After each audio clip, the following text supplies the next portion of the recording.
From unintentionally encouraging his son to almost jump to his death, to basically convincing Bart to go and commit a major crime, here are all the times Homer was a bad parent. We're kicking off the list with an episode where Homer unknowingly encourages Bart to jump to his death, and then has to fix it. It's Bart the Daredevil. The episode starts with Homer and Bart glued to a wrestling match on TV, when they see this ad for a monster truck rally featuring Truckosaurus, this giant robotic dino smashing stuff. Naturally, Homer promises they're going. But there's a problem. It's on the same night as Lisa's big solo recital. I'll be playing my first solo. If you miss it on Saturday, I'd advise you to start looking for a child therapist on Sunday. But Truckosaurus is one night only! Obviously, the most devastating thing to ever hit the Simpsons household. Homer and Bart are practically mourning over this conflict, but Marge, ever the peacemaker, says they can hit both events since the recital ends before the rally starts. Problem solved, right? Well, yes, but also no. At the recital, Homer just can't sit still. He's trying to rush things along so they can go, and the second Lisa's solo wraps up, he grabs her and bolts to the rally. You know, like any good parent would. Of course, they show up late, and Homer drives straight into the arena where Truckosaurus basically crushes their car. The rally guys give them free swag to make up for it, and they finally settle in to watch the show. The grand finale is this insane stunt by Daredevil Lance Murdoch, who crashes spectacularly and ends up hospitalized. Bart thinks this is the coolest thing ever and decides he's gonna be a Daredevil too. And Homer, he brushes it off. Kids say such stupid things. I mean, he's not wrong, but also, Homer, you're kinda responsible here. Besides, Bart's serious about it. He sets out to show how great he is as a stunt guy. His first stunt ends in the ER, where Dr. Hibbert gives him the whole, "look at these other injured kids" lecture. Does Bart listen? Has he ever? He's back at it almost immediately, jumping pools, animals, and even Homer while he's napping in a hammock. Things escalate on a school trip to Springfield Gorge, where Bart announces he's jumping the gorge on Saturday. And all this because Homer decided to just let kids say the darndest things. Lisa tries to talk sense into Bart, even dragging him to Murdoch for advice. But the Daredevil is like, "Go for it, kid." Okay, so all the grown-ups are super responsible here. Lisa tattles on Bart's plan, and Homer finally freaks out. If only because, well, he's gonna get in trouble if Bart ends up, you know, not making it. But Bart doubles down. When Saturday comes, Homer catches Bart at the gorge and decides to show him how dangerous this whole thing is by doing it himself. Stupidest idea ever. Fortunately, Bart comes to his senses. He doesn't want Homer to hurt himself. He's no longer gonna jump. Homer's happy to hear it, but now he's accidentally rolling down the ramp towards the gorge. He makes the jump, well, halfway. He plummets down into the gorge. He's eventually found and placed into an ambulance, but that crashes too, sending him back down the gorge a second time. Homer ends up in the hospital next to Lance Murdoch, grumbling. "You think you got guts? Try raising my kids." Kind of a bold thing to say, given that he barely raises his own kids. Case in point, the Telltale Head, an episode where Homer basically pushes Bart to commit a major crime just to be popular. The episode starts with Bart clutching the head of a statue while a furious mob corners him and Homer. Bart climbs up on the statue, begging everyone to hear him out. Then we flash back to how this mess started. Although, I think we all know how it started, with them making some very, very bad decisions. So it's Sunday morning, and while Marge is wrangling the family for church, Homer's glued to a football game. He's completely checked out, which is his usual state when it comes to his family. On the way to church, Marge takes Bart's radio, which gives Homer the genius idea to sneak it back and listen to the game during the sermon, about gambling no less. Not that he would listen anyway, of course. After church, Bart spots a showing of Space Mutants 4 and begs to go. Marge says no, but Homer just hands Bart $5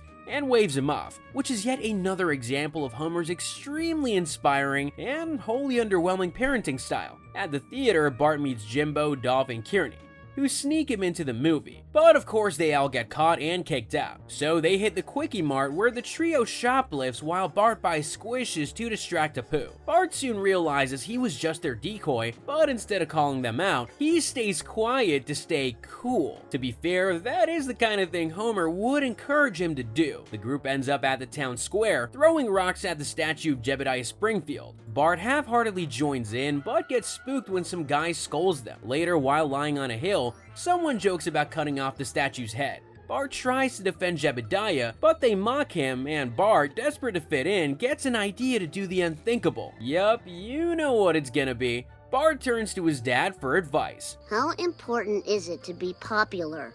I'm glad you asked, son. Being popular is the most important thing in the world. I told you Homer would encourage it, didn't I? Inspired by his father's advice, Bart sneaks out at night, hacks off the statue's head, and immediately feels awful about it. The next morning, Bart wakes up to find Jebediah's head in his bed. Outside, everyone in town is furious over the decapitation, and Bart's guilt starts eating him alive. When his new friends reveal they were only joking about cutting off the head and would beat up whoever did it, Bart starts to panic, not only because he's gonna get a beating, also because he's no longer cool. He finally confesses to his family. Homer realizes that he's to blame for telling Bart popularity matters more than integrity. Yeah, that's hard to deny there, homeboy. So now we're back at the beginning of the story, with Homer and Bart trying to return the head to the mob. Bart is ready to take responsibility, but points out that everyone took the town's heritage for granted until the head went missing. Somehow it works, and the mob lets them go. It's a weirdly wholesome ending for a mess fueled entirely by Homer's terrible parenting. But not all father-son moments are quite like this. In Homer's Phobia, Homer finds himself facing an unexpected dilemma when he worries that Bart is actually gay. What a father. The Simpsons need $900 to fix the house after Bart destroys the dryer and damages the gas line. So Marge tries selling an old family heirloom at a collectibles shop. But it turns out her authentic Civil War doll is just a tacky liquor bottle. So yeah, it's a Springfield antique, but it has no value, so it's a Springfield antique for sure. The shop owner John breaks the news, but he's so charming and fun that the family instantly loves him. Well, at first, Homer's all in on John until Marge reveals the truth. Homer, didn't John seem a little festive to you? Couldn't agree more. Happy as a clam. He prefers the company of men. Who doesn't? Of course, Homer has a total freak out about the whole thing. Suddenly, the guy he was ready to have over for dinner is persona non grata in Homer's world. While the rest of the family happily goes on a Springfield tour with John, Homer stays behind, sulking. No, I'm not setting foot outside this house until that man is gone. Oh, Dad, you are the living end. He's too homophobic to even consider being friends with someone who's gay. But then Bart starts acting a little different. He wears Hawaiian shirts, dances in wigs, and switches to strawberry cupcakes. Homer starts to spiral, convinced that Bart is gay and that he's failed as a father. Instead of, talking to his son or being supportive or literally anything else that a good parent could do, Homer decides to put his son through a kind of manliness boot camp. First, he makes Bart stare at a cigarette ad featuring women in lingerie. But Bart just ends up craving the cute, slim cigarettes. Okay, well... Hey, that didn't work. Next, Homer takes him to a steel mill, thinking it'll be a bastion of manliness, only to find out it's run by a bunch of proud, gay steelworkers who turn the place into a disco during breaks. Hot stuff coming through. They are fabulous. Homer hates it. Completely losing his mind, Homer takes Bart hunting to toughen him up, dragging Moe and Barney along to show him what men do. But when they can't find any deer, they decide to shoot reindeer at Santa's village instead, which is almost the same thing, I guess. But these are not innocent, peaceful reindeer. They totally lose it and attack the group. Suddenly, all their macho posturing goes out the window as they're screaming and running for their lives. Lisa and Marge rush in to save the day, but it's John who really comes to the rescue with a bizarre robot Santa that scares the reindeer off. Finally, that niche antique store pays off. Homer, finally humbled and realizing that this is a really good guy, thanks John and grudgingly starts to accept him for who he is. On the way home, Homer tells Bart he's okay with whoever he may be, clearly still thinking Bart is gay. Bart, though, has no idea what Homer's talking about. He thinks you're gay. He thinks I'm gay? You bet he does, buddy. He also thinks that you have no shot at actually succeeding at school. Then again, none of us do. This is Bart Gets an F. So, Bart's flunking school, yeah, real shocker. He takes a book report on Treasure Island because he didn't actually read it. When Mrs. Crabapple warns him that he's failing and has a big test on colonial America coming up, Bart's like, sure, whatever, and spends all night procrastinating instead of studying, which is something we can all relate to, I'm sure. Of course, by morning, he's panicking and scrambling for answers from Sherry and Terry, who troll him by feeding him with fake info that will definitely end up with him failing the test. So Bart fakes being sick to avoid the test, and somehow the school nurse buys it. But instead of studying during his sick day, Bart just wastes more time and cheats off of Milhouse when the test finally rolls around. It doesn't work, he still fails. Turns out Milhouse is about the worst person to cheat off imaginable. And somehow Bart did even worse than Milhouse. So Homer and Marge are dragged in for a meeting with Mrs. Crabapple and the school counselor, who basically say that Bart is a lost cause, and if he doesn't shape up, he'll be held back. As God is my witness, I can pass the 4th grade! What more could a young boy need from his dad? So now Bart's desperation kicks in, and he asks Martin, the class nerd, for help. Martin agrees to tutor him if Bart helps Martin by teaching him how to be cool. Good deal, but it isn't. The whole thing backfires when Martin gets too into being popular and ditches studying altogether. Now Bart's on his own and completely freaking out. He even prays for some kind of miracle to save him. And wouldn't you know it, it snows overnight, canceling school. I guess God really likes Bart for some reason, but was it really divine intervention or just plain dumb luck? Bart does not care. At first, he's ready to go play outside and have the time of his life, but Lisa reminds him of his prayer, guilt-tripping him into actually studying. Well, sort of. Even then, he keeps distracting himself with snow day fantasies about the Declaration of Independence of all things. By test day, Bart's done what he can. He turns it in and begs Mrs. Crabapple to grade it on the spot. She gives him a 59, 1 point shy of passing, and he loses it. For the first time, he tried, and he failed. He actually cries about it, which shocks her, since she figured he didn't care about failing.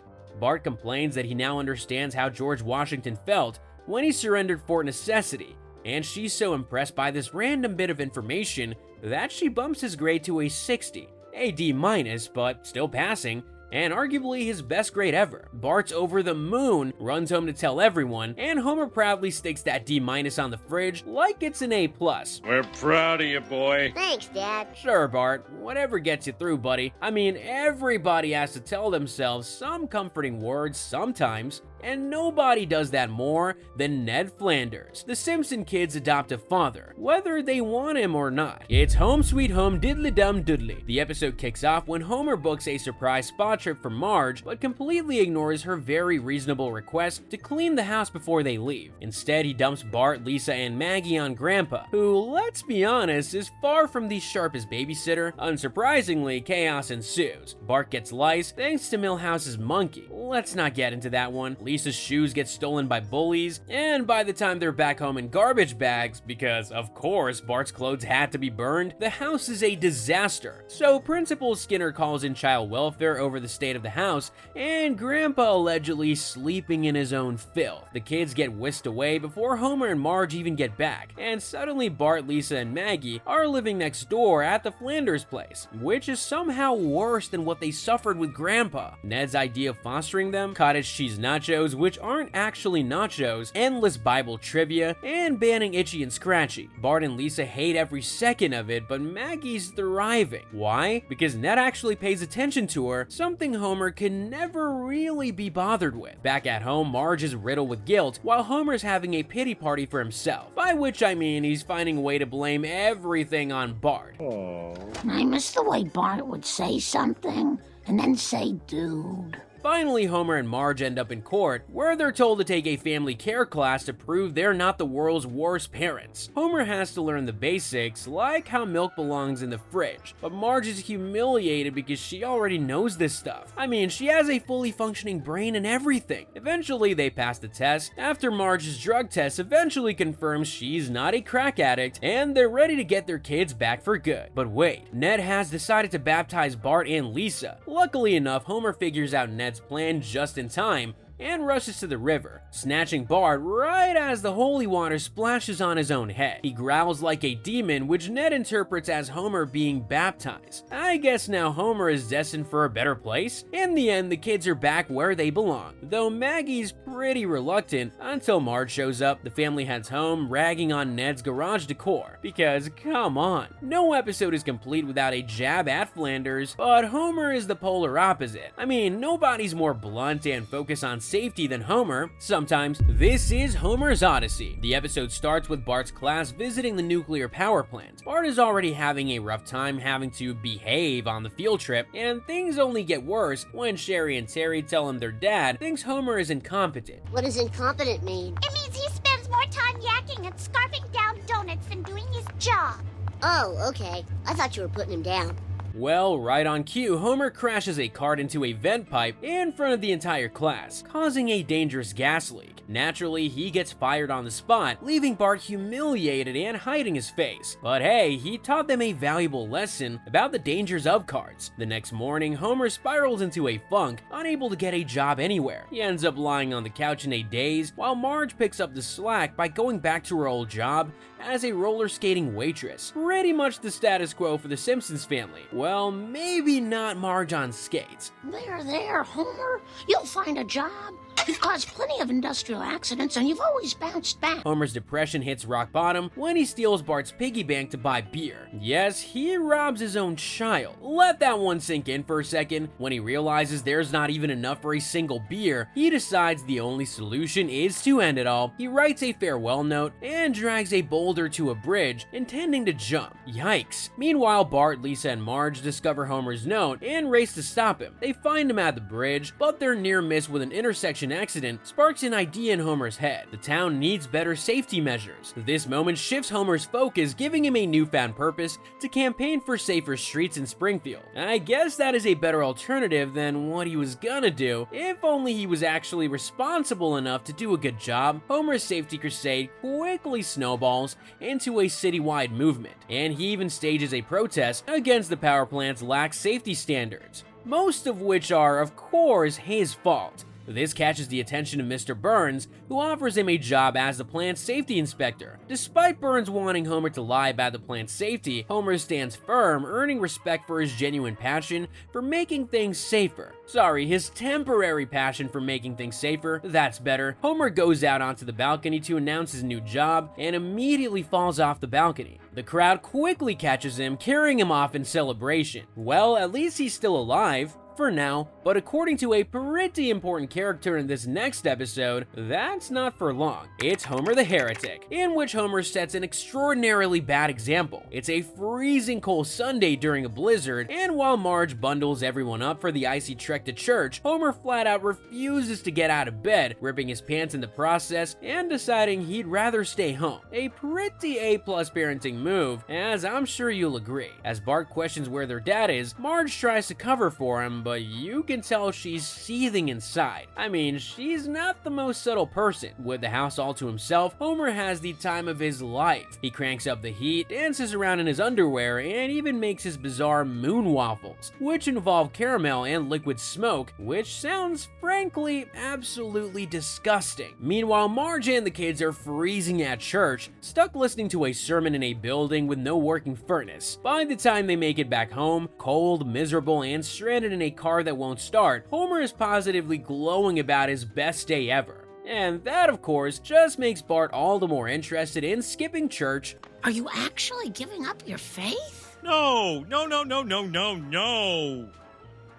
Well, yes. Instead of acknowledging Marge's frustration or even pretending to feel bad, Homer doubles down, declaring he's done with church altogether. His reasoning? It's inconvenient, boring, and possibly the wrong religion anyway. Also, he doesn't say it, but they don't have donuts at church, and it's fair to say that has a hand in his decision. Bart, of course, eats this up and starts parroting Homer's anti-church rhetoric, which only makes Marge angrier. Marge, Reverend Lovejoy, and the Flanders crew all try to bring Homer back into the fold, but he digs in his heels, spending another Sunday lounging at home doing absolutely nothing. This time though, his laziness backfires. Literally, Homer falls asleep while smoking a cigar, and the house goes up in flames. By the time he wakes up, it's way too late to try and put the fire out. Not that he would have any idea of how to do that, of course. It's only thanks to Ned, Apu, and other townsfolk from various faiths that Homer is rescued in time. Flanders, you saved me. Why? Heck, you'd have done the same for me. That's right, old friend. Reverend Lovejoy uses this moment to point out that God works through everyone, regardless of religion, which humbles Homer for once. And probably not for long, if we're being completely honest. In the end, Homer agrees to give church another try, though not much changes. He's back to sleeping through sermons while dreaming of chatting with God, although God doesn't have much hope for Homer's chances of a long life. Then again, neither do I. What's the meaning of life? Homer, I can't tell you that.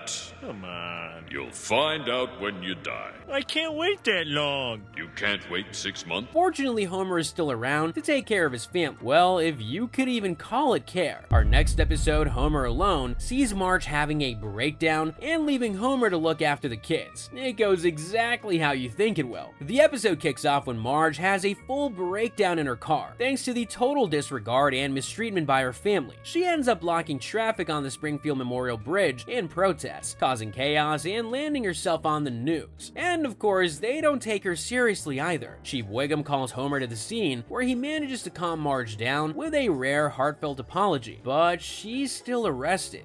A political standoff between Mayor Quimby and Wiggum ensues, but Marge is ultimately released purely for political means, namely to keep female voters happy. I'm not sure that would ever work, but I'm just a charming voiceover guy. Fed up, Marge catches a commercial for Rancho Relaxo, a spa resort, and decides she desperately needs a solo vacation. Solo. No Homer. I need to unwind. I know you do, Marge, but come on, you know what our vacations are like. Those three monsters in the back seat. Are we there yet? Are we there yet? Well, let's face it, I'm no day at the beach either. Marge, can I have another sandwich? Marge, can I have another sandwich? Homer is truly worried that it means divorce, but Marge isn't that smart. She reassures him that it's just a break to recharge. Reluctantly, Homer agrees, and she leaves Bart and Lisa with Patty and Selma, while Maggie stays with Homer, a decision that sets the stage for total disaster. Homer, parenting? It can only end badly, let's be real here. While Marge unwinds at Rancho Relaxo, sipping cocktails and soaking in the tub, the rest of the family spirals into chaos without her. Bart and Lisa are miserable under Patty and Selma's militant babysitting style, complete with foot-rubbing duties and other somewhat questionable torture techniques. Meanwhile, Homer struggles with Maggie. Someone smells stinky! Oh, it's me. He staples her diaper closed, terrifies her with a puppet show gone wrong, and enlists Barney for backup. Barney, a drunk. Father of the year over here. Things hit rock bottom when Maggie, distressed by Marge's absence, escapes the house looking for her. Homer freaks out and launches a desperate search, calling the Department of Missing Babies and even asking Bart and Lisa, who are way too preoccupied begging him to rescue them from Patty and Selma. Unfortunately for them, Homer doesn't really care so much about their issues. Just as Homer braces for Marge's wrath, the police find Maggie. You the man who reported the lost baby? Yes. Can you describe her? She's small. She's a girl. Bingo! Oh, Maggie! She's asleep on top of an ice cream shop next to an ice cream cone statue that looks like Marge's head. Actually, it's uncanny. Wiggum, of course, thinks she's looking to end it all, but nope, she just wants her mom back. So does everyone else, kid. Maggie's returned safely, and Homer duct tapes her to her car seat to avoid any further escapes. Oh boy, he really succeeds and then immediately undoes it, eh? Marge, refreshed and glowing from her getaway, returns to find Homer pretending everything is fine. Maggie's safe, Bart and Lisa are thrilled to leave their aunts, and Homer promises to step up around the house. Marge, though skeptical, appreciates the gesture, but as the family quickly returns to their old habits, it's clear Homer's version of helping is a work in progress, and Marge just kind of accepts it because what else can she do? Homer is not a great parent, although sometimes he has valid reasons not to be. I mean, in the secret war of Lisa Simpson, he and Marge basically send Bart off to military camp just to teach him a lesson, and well, fair enough. Lisa's frustrations with school hit a wall when Principal Skinner dismisses her concerns about boring lessons, leaving her stuck in an environment where her potential is totally wasted. Pretty much her entire existence in Springfield, am I right? Meanwhile, Bart takes his chaos to a whole new level during a field trip to the police station. He links together a bunch of megaphones to create a sound so loud it shatters every window in Springfield and temporarily deafens everyone. Naturally, Homer loses it, screaming at Bart in a hilariously ineffective attempt to punish him while still half deaf himself. But hey, at least he tried to punish Bart this time. I mean, we have to credit him sometimes. Fed up with Bart's antics, Homer and Marge decide to take Chief Wiggum's advice and enroll Bart in Rommelwood Military School. To pull it off, they trick him into thinking they're going to Disneyland, which is cruel. But Bart's excitement quickly turns to horror when he realizes the truth, and he's understandably furious. Homer tries to play it off, claiming he said military school and Bart just heard Disneyland. But Bart isn't buying it. He clings to Homer's leg, begging not to be left behind. But Homer refuses, cause let's be honest here, Homer will take any excuse to get rid of the boy. Lisa, on the other hand, is intrigued by the school's academic side and decides to join too, though Marge promises she can quit anytime, a luxury Bart doesn't get. He has to suffer. At school, Bart eventually wins over the cadets with his natural troublemaking instincts, while Lisa, the first girl ever enrolled, struggles to fit in. The hazing is brutal, and Lisa is constantly reminded that she doesn't belong here whatsoever. The whole situation gets so bad that Bart feels bad for her. Bart, I know! He secretly trains Lisa for the school's ultimate challenge, the Eliminator, an insane rope climb over thorn bushes. Despite the cadets mocking her, Bart cheers Lisa on, ignoring the risk to his own reputation. His encouragement pushes her through, and she completes the challenge, earning respect and a medal for finishing second grade. Well, that's a surprisingly good outcome, but of course, I'm not giving Homer any credit. He's not there, so I can say whatever I want. He's a terrible father. When Homer and Marge come to pick them up, they promise a trip to Disneyland as a reward. But of course, the reward is a trip to the dentist instead. Bart and Lisa are horrified, while Homer and Marge can't stop laughing. Okay, that is just straight up cruel. But then Homer has always been pretty selfish and clueless when it comes to other people. In Homer's Enemy, Homer's complete disregard for other people results in an unbelievable rivalry with a totally normal man, and worse. The episode opens with the life story of Frank Grimes, a poor guy who's really had a very difficult life, abandoned as a kid, self-educated, and scraping by through sheer grit. Really a true underdog story. So when Mr. Burns hires him at the nuclear plant and then forgets about it and gives the top job to a dog, but then remembers again, Grimes ends up in Sector 7G alongside none other than one Homer G. Simpson. How lucky he is, and damn does Homer get under his skin almost immediately. Grimes sees Homer as everything wrong with the world, lazy, clueless, and somehow living a charmed life with a dream house, a loving family, and insane accomplishments like being an astronaut and winning a Grammy. He is just like us, we don't understand it either. Things come to a head pretty fast. Homer's obliviousness is a constant trigger for Grimes, especially when his incompetence nearly results in him drinking sulfuric acid. Instead of Homer facing consequences for, well, any of his actions, Grimes gets blamed for the damage and docked pay, which is, of course, completely unfair. Grimes snaps and declares war on Homer, who, of course, remains blissfully unaware of the animosity Grimes holds, or the reasons behind it. In an attempt to smooth things over, Homer invites Grimes to dinner, hoping to impress him. Marge pulls out all the stops with lobster